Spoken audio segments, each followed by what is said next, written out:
Gentlemen, welcome to the Middle School League Grand Finals of the 5th Gwangju Youth English Debating Championship.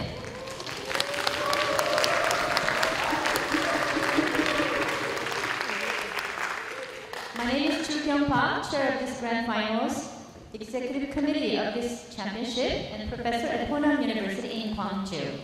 Before we begin this final debate, I'd like to congratulate both teams for coming this far. Ladies and gentlemen, please give a big round of applause to our grand finalists.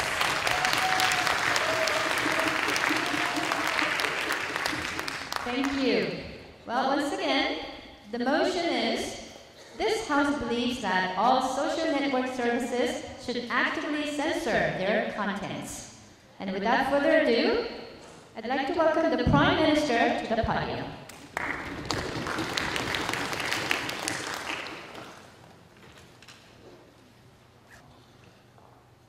Thank you, honorable educators, fellow debaters, and all the audiences for being in this place. I would like to deliver my speech as the Prime Minister of the government team. I have a public speaking teacher back in Jeju-do. She has once told me that she has a drug dealer friend. Sorry for not calling the police at the place. But she has also told me that her friend, the drug dealer, told her that Facebook is the most efficient tool for the dealers to actually deal drugs. Ladies and gentlemen, we believe this is a situation that must be noticed by the government, by the society. We believe that by knowing, the government knows that these illegal activities are doing and being possessed through these SNS services. And we believe that we should not be passive to these actions, and we should actually take actions to restrict and actually go against these illegal actions. So before moving on, we would like to define the motion. First, we would like to define censoring SNS, such as Facebook, Kakao, all the public and personal SNS programs. We would like to define censoring. We will be censoring these programs by technology, by using supercomputers. We will be separating the data first into two sections, the safe and the unsafe dangerous contents. After separating these data, what we will be doing is we will be first deleting all these safe contents that are considered safe, and then we will be going over the dangerous contents and prevent occasions such as terror and cyberbullying and all those kinds of crimes. We will be hiring experts, the computer experts, to actually prevent situations such as hacking in case it's happening, and also we will also be separating these contents by actually using terms and very advanced technology in the first place. Ladies and gentlemen, today we have 3 points to actually support our case. The first one, we'll be talking about how this is going to prevent our crimes. Second one, we'll be talking about the government's legal responsibility. And the third point, we'll be talking about how future consequences will be happening if we are not inputting this policy into our society. As the Prime Minister, I'll be talking about the first 2 arguments, while our Deputy Prime Minister will be coming out and explaining the last argument. So to move on, I want to talk about my first argument, which is the prevention of crime. So ladies and gentlemen, why is national security is important to this issue? Yes, it is, and accept the fact that national security is important to everybody, ladies and gentlemen. The citizen safety, the welfare of our country, our nation, and national security is an accepted fact that it is very important to many individuals, ladies and gentlemen. Then, how does SNS danger national security? Yes, many will be wondering, why is SNS so dangerous? Yes, we will be explaining that.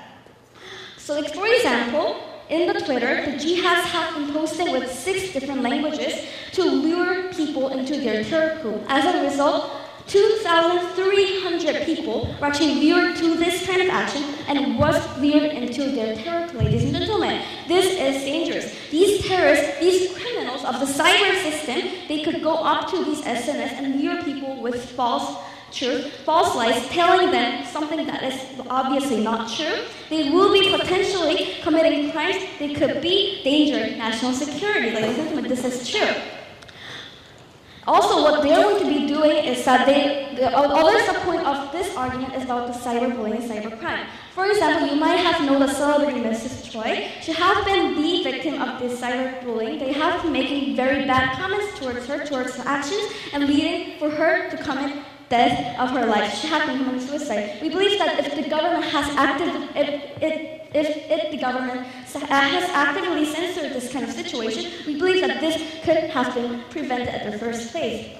We believe that this is very, very effective, ladies and gentlemen, because we are actually using computers and technology that we have invented, the technologies to actually go against this kind of situation and to prevent these crimes that could actually endanger our nation's security and also dangerous individuals' lives, ladies and gentlemen. We will be inputting these kinds of supercomputers in terms of which we believe it's going to very, very be effective, and moreover, those safe, we will be deleting the safe terms. We will be explaining that into the next term. So before moving on, NPOIs, see, now I'd like to move on. Our second argument is about the government's legal responsibility. So why is censoring not against citizens' rights? The government has the right to restrict the rights of the citizens if it has a tendency to harm public welfare. We believe this is the only extension of certain regulations that already exist. For example, government has the right to search for your body, property, and paper if it is considered to have the potential of crime. We believe that is also a private thing, but we believe if it has a potential to actually harm others, to harm and be the potential of the crime, we believe the government has the right to search through your stuff. Also, for example, tax audits. We go through your information, ladies and gentlemen, but to know that if you're following the rules, or if you're following the restrictions, and if you're following the laws, therefore we believe the government has the legal responsibility and the right to go through your information. Second of all, why is this system not a violation of privacy, ladies and gentlemen? We're using computer programs, ladies and gentlemen, the programs and systems. We're going to separate these into two terms, safe and dangerous situations, and the safe terms will be deleted immediately, ladies and gentlemen. And this is not going to be hacked by other people, and only the dangerous terms are going to be going over to actually prevent crimes.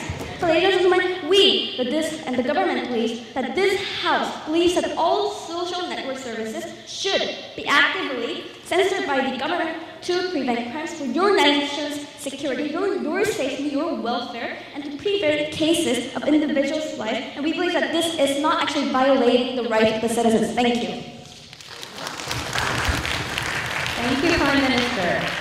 Now I'd like to welcome the Leader of Opposition to the podium.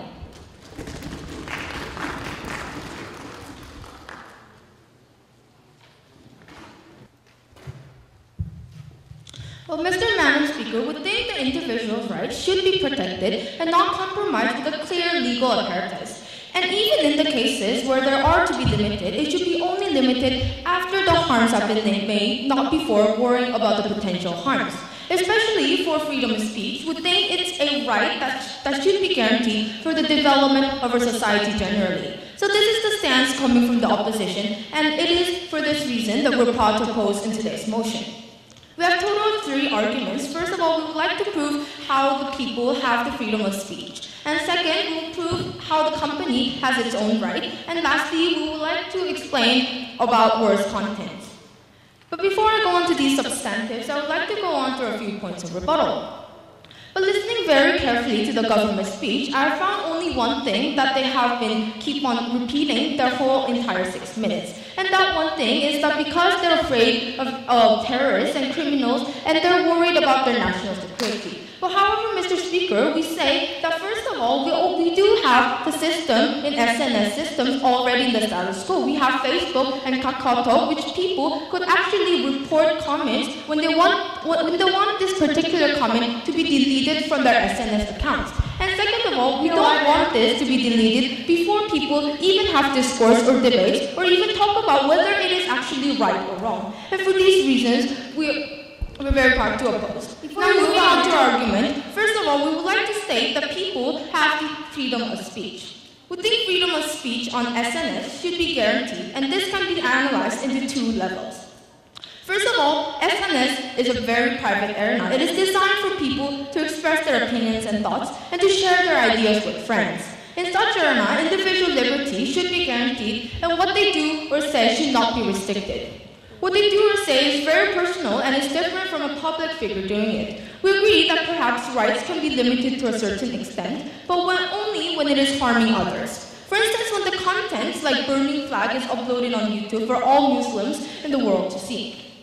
However, SNS sites have privacy settings and KakaoTalk only spreads to their own private friends. It is comparable to an expression at a small gathering, a talk amongst close friends within a house, or a chit-chat with a few insiders. Such private expressions are, even if they are somewhat problematic, only private and therefore is not the room to be claimed as public. If not public, there is no government legitimacy to intervene. It is as we would not be punished for what we say in our houses. Even if we agree that SNS is a public arena, second level, we think that freedom of speech is still something that should be guaranteed. It is only with freedom of speech that discourse is possible and that can promote a development. While freedom of speech is guaranteed, Mr. and Madam Speaker, people can say whatever they want and suggest different ideas. We can have a debate with those diverse ideas and conflicts, and we can decide on the best idea which will lead to our development. Furthermore, having debates and deciding on what is right important, as people are the ones who set the norms in our society. As they're the ones that need to behave according to this, they should be the ones who will be deciding their values. Furthermore, through discussions, we can persuade others. If we decide that something is right without a debate and force that on the people, the idea becomes a dogmatic belief without a reason. Thus, if people do not want to believe it, there is no means for us to persuade them to believe it. To guarantee freedom of speech, SNS should not actively censor its content. Moving on to our second argument about companies' rights. First of all, companies don't have the right to interpret laws on their own. Whether a content violates the law or not is the judiciary to decide, not a branch like the companies. If companies interpret the law by themselves and serve private justice, then it is an arbitrary implementation of law. This is bad because it harms the equality of law, Mr. Speaker. When the same judiciary gives a verdict, they will use the same standard to make the decision. However, when different actors make a decision, they will be using different standards, and even if this is the case, it could result in a different decision. When the core of principle is solved, Madam Speaker, which is that everyone is equal before law, crumbles down, people will feel that the law is unfair and thus will not want to delegate their rights to the judiciary. As the legitimacy of the judiciary comes from the people, allowing private justice of companies will bring down the legitimacy of the judiciary. Therefore, companies would not be allowed to actively censor the contents according to their arbitrary standards, but censorship only be conducted after the judiciary's view. Even though we do concede that perhaps some arguments are of no merit but only harms, we believe that it is extremely absurd to grant such a huge discretionary power to non-public, non-government individuals. In other words, even if we believe that a particular censorship should take place, it should be done by the government who have given the legitimacy. We believe that a handful of lawyers with a corporation have never been given the powers to limit our speech nor technology. Furthermore, we believe that such arbitrary stands only lead to chilling down effect, as individuals are not sure of which contents are problematic and which contents are of merit and of no merit. They are likely to cease discussions altogether. That is why we have claimed to you that the benefit of discourse reduces on the government bench. And likewise, Mr. Speaker, we also believe that often not so smart ideas lead to good and intelligible discussions that strengthens our social morality, which is also only to be hampered by the government side. We're very proud to uphold freedom of speech in this debate, and we oppose the motion before the House. Thank you. Thank you, Opposition Leader. Now I'd like to welcome the Deputy Prime Minister to the podium. Thank you, ladies and gentlemen. This House believes that all SNS should actively censor their content. Before I go on to my arguments, I would like to rebut to the opposition side. I have several rebuttals, but firstly regarding the rights of the freedom of speech. The government side keeps talking about freedom of speech, freedom of speech, freedom of speech. So I would like to tell you that firstly, we are saying that they still have the freedom of speech. And second of all, the freedom of speech and national security. Is freedom of speech more important than national security? No, ladies and gentlemen. If you're gonna die because of terrorists, or you still be screaming for freedom of speech? I don't think so. And the first speaker of the opposition side told us about worrying about something that would not happen. But I would like to ask her something. If we did not censor SNS and terrorists came into our country and terrorists did something wrong, what would you do? What would they do? Worry about it and not do anything else? No, ladies and gentlemen. The thing is that we have to worry for our citizens, and this worry is, though they say like worrying is like nothing, however this kind of action is to protect our citizens. And the thing is that national security has to be fulfilled and freedom of speech has to be fulfilled. We understand that. However, ladies and gentlemen, these kind of things that we're trying to do here is that we're both fulfilling national security and freedom of speech. And they talked about SNS that they are only for friends. No, ladies and gentlemen, those SNS is not only for friends. Facebook, for example, can give information to the public. And that is why drug dealers said that Facebook is the most efficient tool. And that is why Twitter has scattered 2,300 people. 2,300 people is not just nothing, ladies and gentlemen. They brought that much citizens to the terrorist group. The SNS has the power to, later on, the SNS has the power to persuade them, to persuade the innocent citizens to make them into terrorists, yes.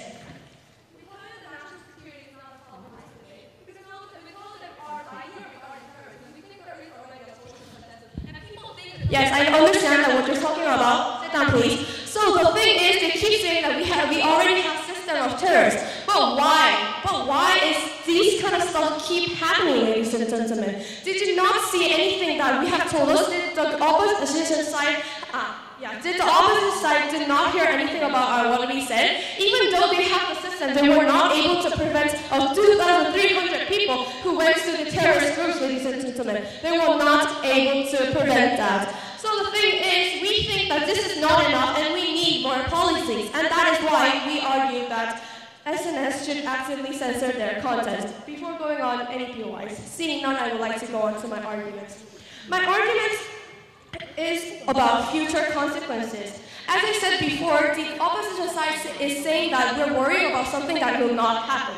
As I said before, it is going to happen, and if they don't have any alternative solution, we win this debate because our citizen is important, and it is important to make them safe with terrorists, with cyberbullying, with whatever. So the thing is, they have to give us an alternative solution, and if they don't, we win this debate. So, future consequences. We know that for a fact that everyone can use Facebook, KakaoTalk or whatever, and everyone can say dangerous things about the government. And we know that for a fact, some of the things that are put up in the SNS is from terrorists, and that could prevent us from terrorist groups. And ladies and gentlemen, I would like to tell you something that is very interesting. The US government has already implemented this policy and has prevented 57 terrorist attacks. Ladies and gentlemen, 57 terrorist attacks is not a nothing. They have prevented our citizens of dying 57 times, ladies and gentlemen. We have saved our citizens of 57 or more people. And the thing is, by saying that it is not effective, it does not make any sense, and it is going to make future consequences if we don't do this policy. What if the American government did not implement this policy? The 57 terrorists have come to the country and killed a lot of people. So the thing is that by not implementing this policy, we're having passive attitudes towards the illegal action. The government is just be blinding of what the terrorists will do, and they know they're going to do it. So the second point that I would like to point out in the future consequences is that there is no other alternative. The censoring SNS is the best and the most effective way that should be done. So why is there no alternative? Let's talk about terrorists. Ladies and gentlemen, terrorists are not dumb. Terrorists know what they're doing. However, the thing is, SNS is the only place where terrorists leave their trail. They cannot leave trails anywhere else. So SNS is the best place to find out terrorists, to find out where they are. Cyberbullying is the same thing. Why is cyberbullying called cyber? Because they do that in cyber places, ladies and gentlemen. So if we censor those kind of things, we can prevent this kind of crime from happening. And also, we can talk about limitations. Terrorist groups are from foreign countries, ladies and gentlemen. Maybe it's from the national countries, but let's say if it's in foreign country, how are we going to find out that there are terrorists in foreign countries? How are we going to go there and get them? Are we going to go there and search every place? No, we cannot do that. The best way and the most effective way is to go actually through the SNS by these kind of technologies. Therefore, this House believes that all SNS should actively censor their contents. Thank you. Thank you, Deputy Prime Minister. Well, before we move on, all the speakers please use your microphone because this debate is being recorded. Okay? All right. Now, I'd like to welcome the Deputy Leader of Opposition to the podium.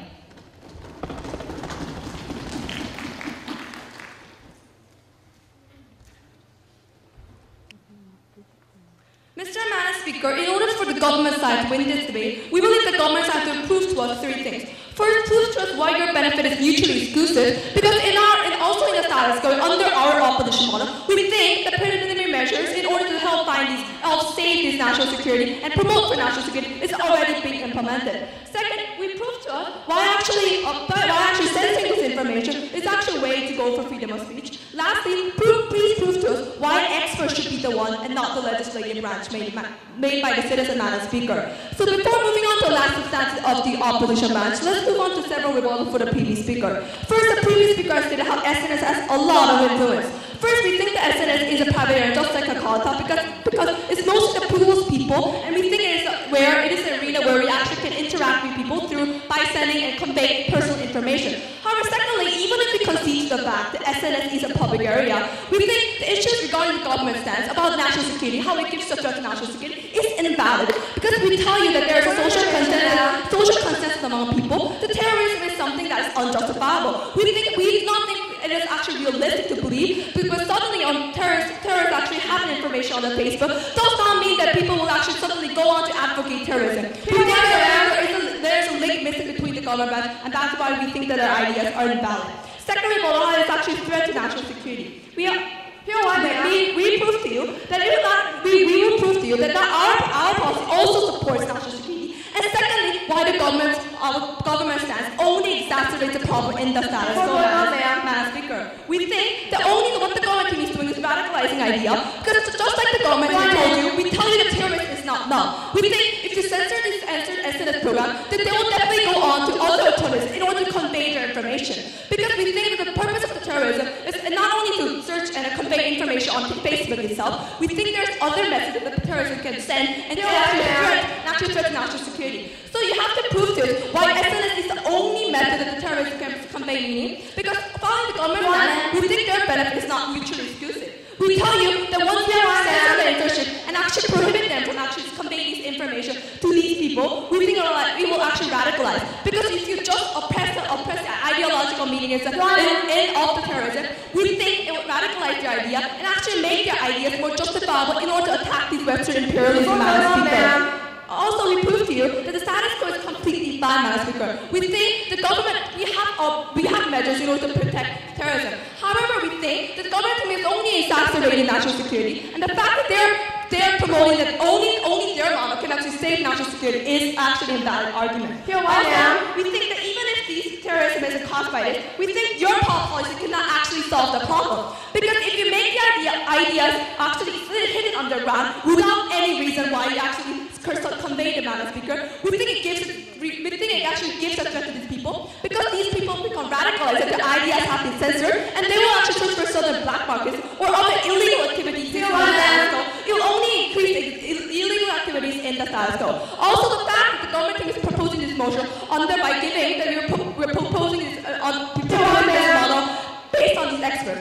We think that experts is the standard to actually verify which information is wrong or correct, Madam Speaker. First, we tell you that there is no such thing as wrong information, because we think the ideas and the basic thing about whether an idea is wrong is very subjective. Second, even if we concede to the fact that these ideas are very objective, Madam Speaker, we think that we have a legislative branch existing in the status quo. We do not see any justification why these experts should be in this certain area, Madam Speaker. We think the legislators who actually represent ourselves should be participating in order to determine whether such information is wrong or right. And we believe that is a problem coming from the government branch. Yes, ma'am.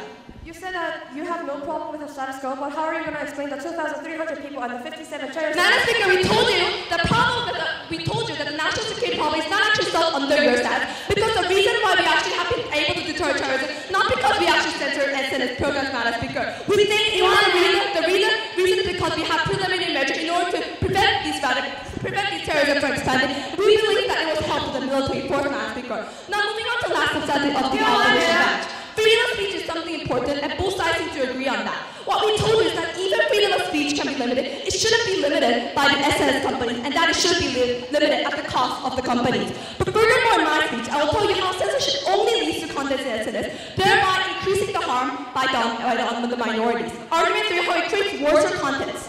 If SNS censor the content without giving proper reasons for people, they will be angry as they feel that their right has been violated and compromised. They will even feel that their rights have been overridden by the people whom they hate. As a result, they will become radicalized. They will try other means to get the publicity and get their message across. For instance, they may have stopped at just reading comments at photos on SNS because they got their way to express their hatred.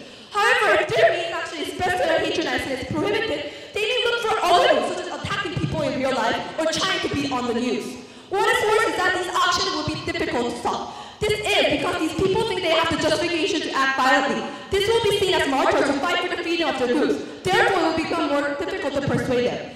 It is equally an unlikely result that most of the action that used to be used at least on the servers now becomes underground.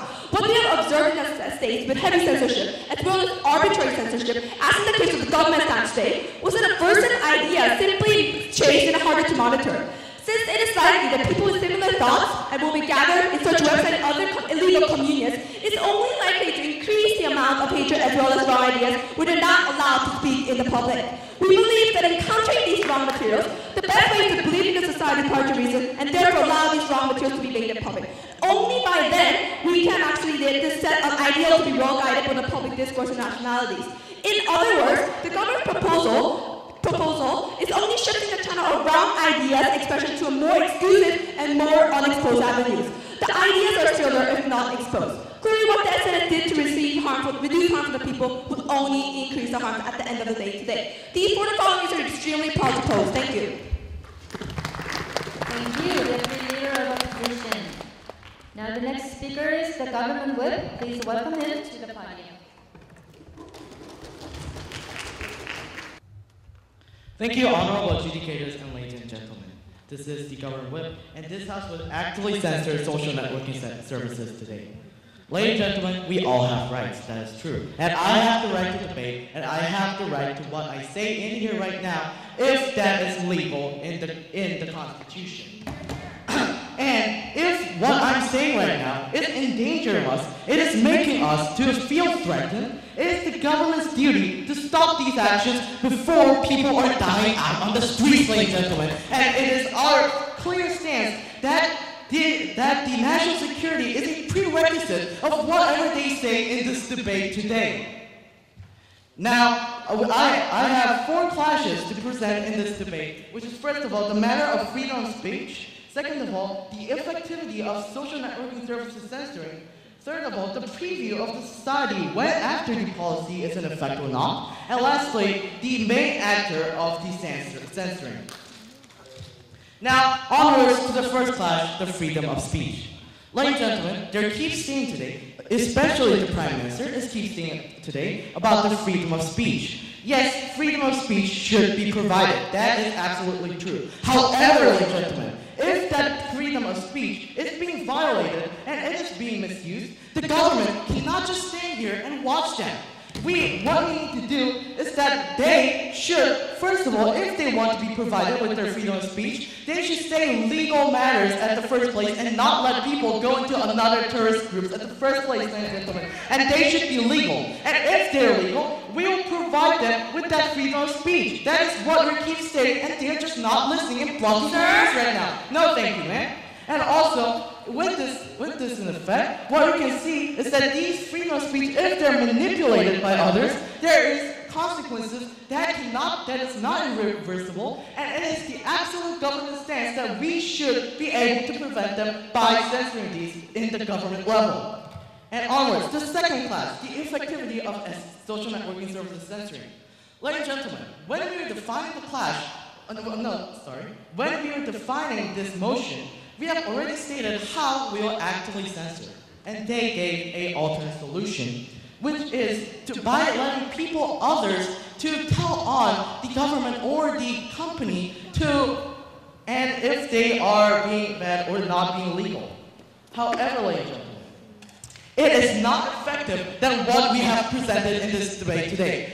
Would normal citizens how much they would be effective than supercomputers with institutions and all these legal facts embedded on them?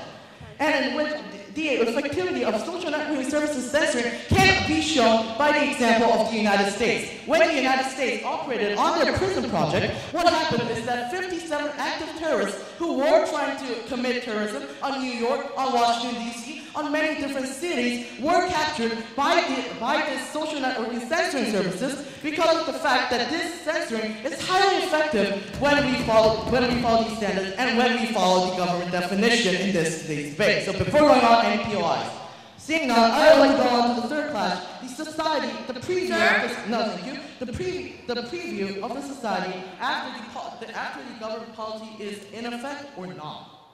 Ladies and gentlemen, they're saying that if our policy is in effect, people will not be using social networking services whether or not because they're legal or not, whatever it is. However, ladies and gentlemen, we are currently talking about people dying. And it's the government's duty to make our citizens safe and make our own citizens be able to roam the streets safely without the threat of terrorism or not letting them be cyberbullied by other people. And it's the government's duty to help our hands up to them and save them from any crisis that can happen because of the absence of these social networking services. And ladies and gentlemen, let's see this. For example, there are countries that are not currently censoring social networking services. However, ladies and gentlemen, what happened is that when ISIS was in effect in Syria and Iraq, they are currently using propaganda on their social networking services on 6 languages and spreading them. However, what happened because of that is that 2,300 people were triggered by that propaganda and went over to Iraq and Syria, and they are becoming the threat of the nations that did not censor these social networking services properly and let their own citizens go work by trickery of these terrorist groups. And the government today cannot just look at that and stand that just as what they're stating, because it is a objective and it is a clear threat to the government that we see and as we are continuously stating on. And lastly, to the point, the main actor of who is censoring. Ladies and gentlemen, this was also explained in the second class, but the thing is that who is the main actor of censoring?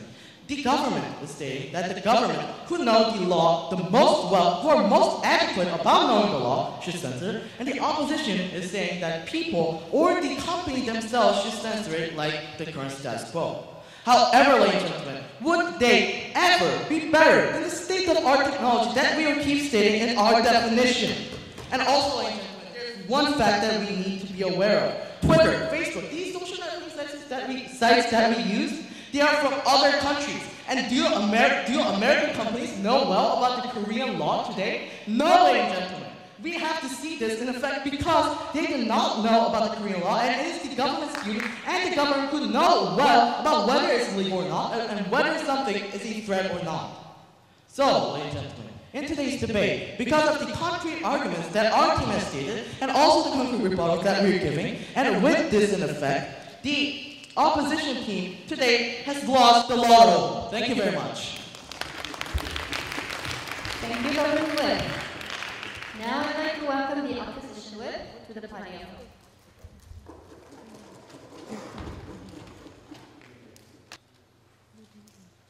So, ladies and gentlemen, when we share our ideas and have discourse among the society in a private arena, there should not be an intervention which is merely hindering discussion and discourse, even before it is held by exposing it. So we believe that no matter if a certain content can be considered as somewhat inappropriate, it can be always discussed among people so that people share their ideas on that point, which is how essence functions in recent days. So I'm asking opposition whip, I think 2 clashes, which is firstly, freedom of speech versus necessity of censorship, and secondly, about the impact on companies. But before I move on to these clashes, through rebuttals to the government bench.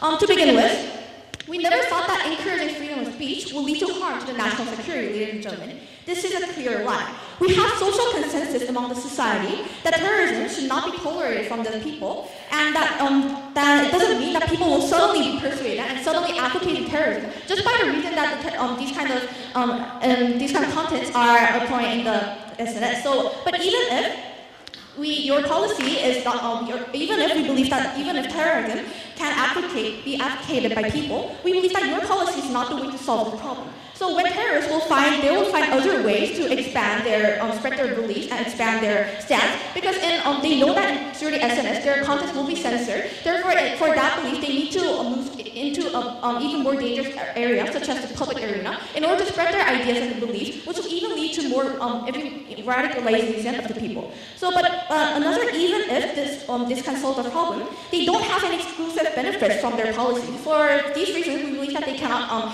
encourage about freedom of speech and also encourage about the application of terrorism. Now, moving on to the first class, which is about the freedom of speech and the necessity of censorship. So we believe that regarding of the harm in the status quo, firstly, we see no harm in it, but more importantly, we believe that if we have the problem, that is always able to be solved through discussion and discussion, which is actually the main reason why we have SNS and main reason why in private arena that people share their ideas. So to begin with, we told you about the importance of freedom of speech. The concept of freedom of speech and expression is important because first, regarding the characteristic of SNS itself, SNS is a private sphere where people frequently communicate and express their personal ideology or opinion which prove that there's no justification for the government nor the corporation to intervene. Ladies and gentlemen, we are not living in a communist or tyranny where people's right for expression is prohibited and restrained. We live in a world where we have a private sphere where we can have interaction with people near us. Second, even if conceding that SNS is a private sphere, right for freedom is momentous. So considering the fact that government is based on diverse ideas and frequent interaction with people, diverse opinions should be open to the public in order to have an enthusiastic discourse. This right leads to development of society and gives reasons to persuade others well. Furthermore, no one has the right to enforce or inform certain ideas that some ideology is unjustifiable, since we think that the existence of a wrong idea doesn't exist at the first place. But even though we concede that an idea is wrong, we think that it should be revealed to the public rather than restrain them from being exposed to the world in the first place. So what we think will happen if we censor SNS is this. We think such information that the government is so anxious of should be existing the underground with reduced transparency, rather than being excluded from our society. Rather, they would find other illegal communities or services to express their opinions because they think their ideas or opinions has been neglected from the society with no justifiable reasons. So not only such censorship will solve the problem, but it will only increase the frequency of more illegal and adverse opinions proliferating in our society.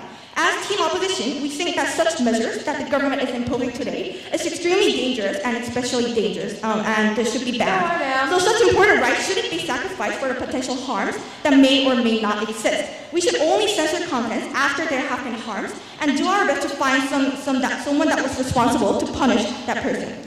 Furthermore, even if we censor contents to minimize the harms only increase as we radicalize people. So let us talk about the characteristics of these people who are usually the target of their content to be censored by the institutional system.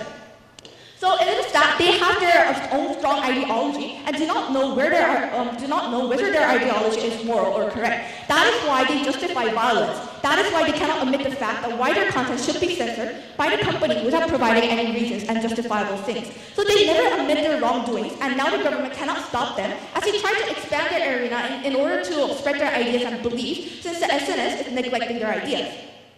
Now moving on to the second class, which is impact on the companies. So if companies censor contents, people will feel uncomfortable in uploading content. This reduces the attractiveness of SNS, which is supposed to allow people to communicate and interact freely. So therefore, with decreased users, there will be decreased advertisements and thus decreased profits. So we believe that, however, the act of censorship would mean that the SNS company is watching everybody, people what they're writing and what they're claiming for. So the only reason feel comfortable on SNS because they feel that no one is watching and thus feel truly free. So we believe that this is the true meaning and why SNS is so attractive to the people. But as we censor by, especially by the corporation companies, people will absolutely be not feel free to show their ideas and their beliefs. So in these cases, we believe that that is actually why the SNS cannot function as its own as its motive. So we believe that the government states that there will be, we believe that this is exactly the case of Kakao. So although it didn't actively censor people's contents, the fact that it was watching made people uncomfortable and thus moved to Telegram. So in these cases, we believe that how important SNS function is, and we cannot demean the function of it. So ladies and gentlemen, the government today could not seek of the consequences, specifically when people who become the target of censoring become radicalized. And they're not aware that as these people try to gain publicity in different arenas, in other words, in a public arena, how the government itself will not be able to handle and deal with chaos. Moreover, they should have been proving why SNS should censor their own content, not the government, and why they have the right to interpret the laws. So we believe that by intervening, these corporations, by intervening in the private arena, where people freely share their ideas, this will absolutely demean the meaning of it, and they should actually prove that how their policies solve the problem of status quo. So for these reasons, Mr. and Madam Speaker, since they failed to prove these points, we take the debates home, and they should go home. Thank you. Thank you, Opposition Whip. Now it's time for the last speaker from the opposition side. Let's welcome opposition reply to the podium.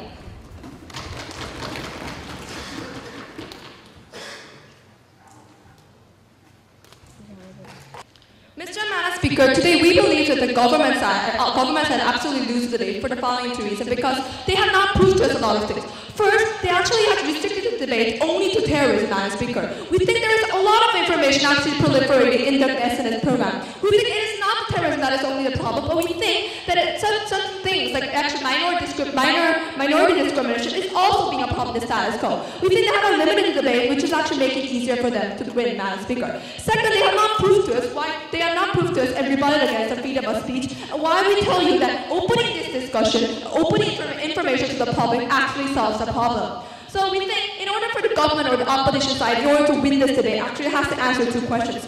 First question, which team is more justifiable, Madam Speaker? First, we tell you, we actually ask the government branch to please prove to us why these experts and the corporation should be the one to judge whether some information is wrong or not. We clearly told you that the concept of wrong idea is subjective. We think every idea should be actually acknowledged. We think that it's not we think the fact that violating and censoring every single institution by the experts is not justifiable action. Second, even if we say that these wrong ideas is objective, Madam Speaker, we think it should be the legislature who are actually doing it. We believe that there is social consensus, and we voted, and because considering the fact that the legislators are the representatives of the government, Madam Speaker, we do not think the experts should be judging upon the law, judging upon whether something is wrong or wrong, is actually unjustifiable. Second regarding democracy, Madam Speaker, we believe that the opposition is actually promoting democracy because we prioritize communication and discourse within the people. We told you why even censoring this information, not giving adequate reason why your information has to be censored, is extremely detrimental.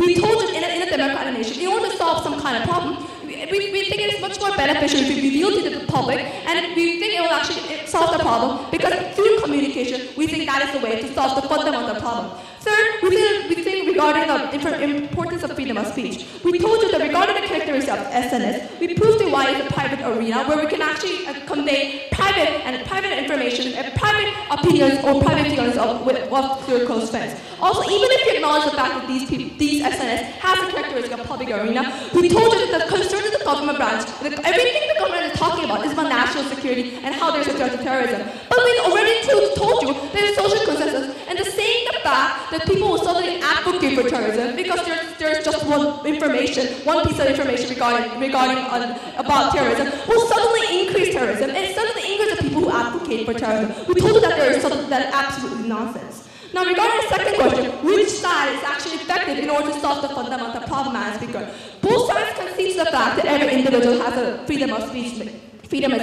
However, the government team has stated, because we have to solve terrorism, and because this policy is a solvency in order to solve terrorism, they have to advocate for such policy. Madam Speaker, we told you that only exacerbates the harm within the status quo. We think restraining obtaining this information so that these people will not have any access to this information is actually detrimental, Madam Speaker. We think in a democratic country, we have to value any piece of information. We think no piece of information is inaccurate or something wrong. We think there's a diverse opinion, and we have to value the importance of diverse opinion. Even though you can see the fact that there is something wrong or inaccurate information, we think discourse and communication is the only way that can solve the problem.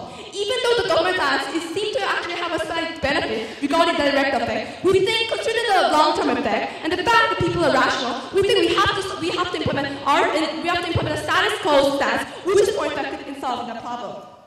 Mr. Madam Speaker, we think, and at the end of this debate today, we we advertise for freedom of speech. However, even though the government team is stating that they advocate the freedom right, just because it gets harm to national security, actually promoting this motion, Madam Speaker.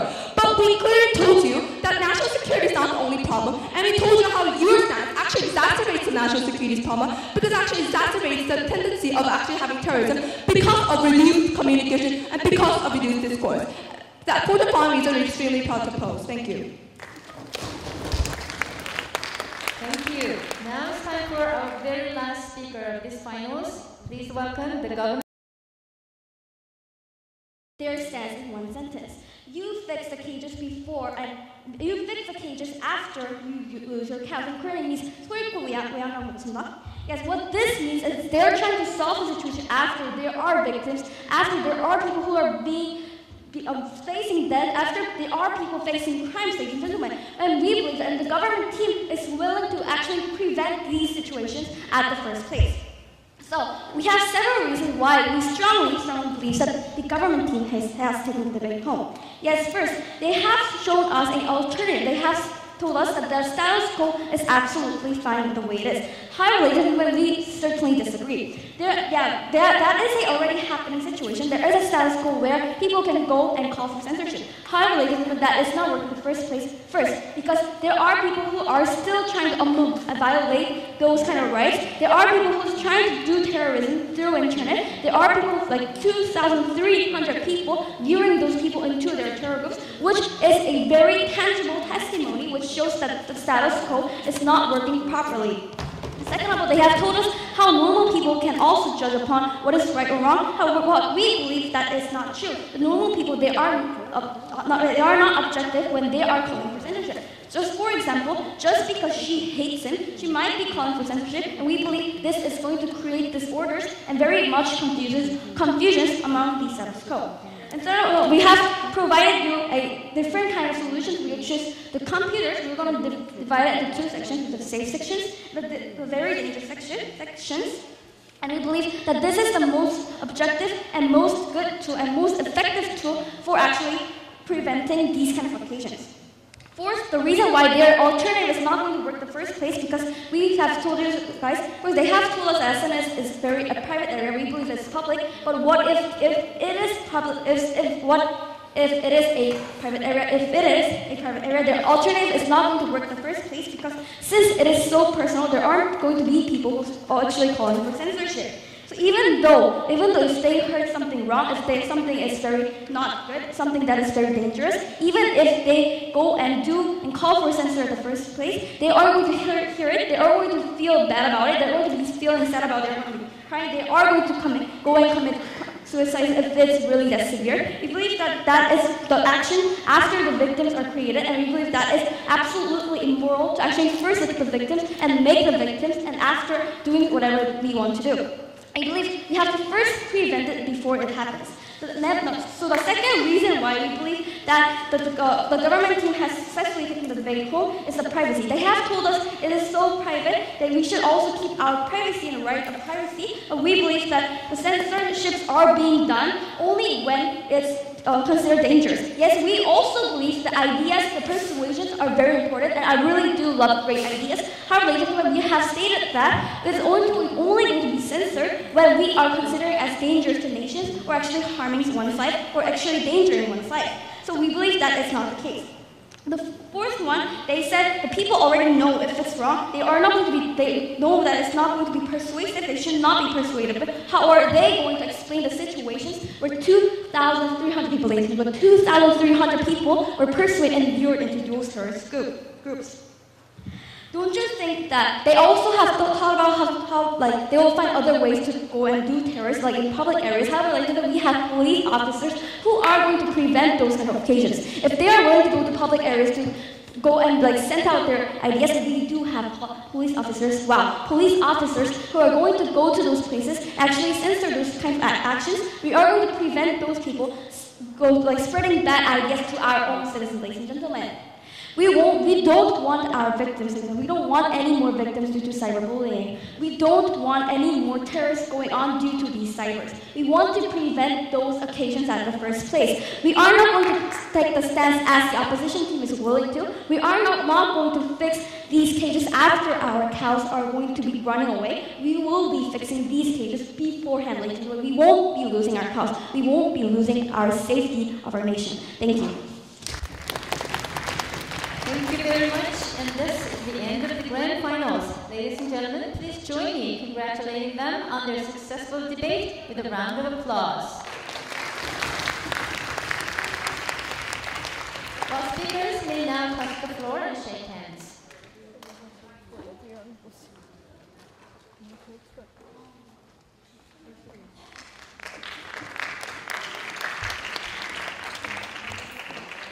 Thank you for your outstanding efforts, and I'd like to thank all the audience for being so attentive and supportive. I'm really proud of you and deeply impressed, and I'll be looking forward to seeing you all become our future leaders of Korea and the world. I wish you all the best luck. Thank you very much.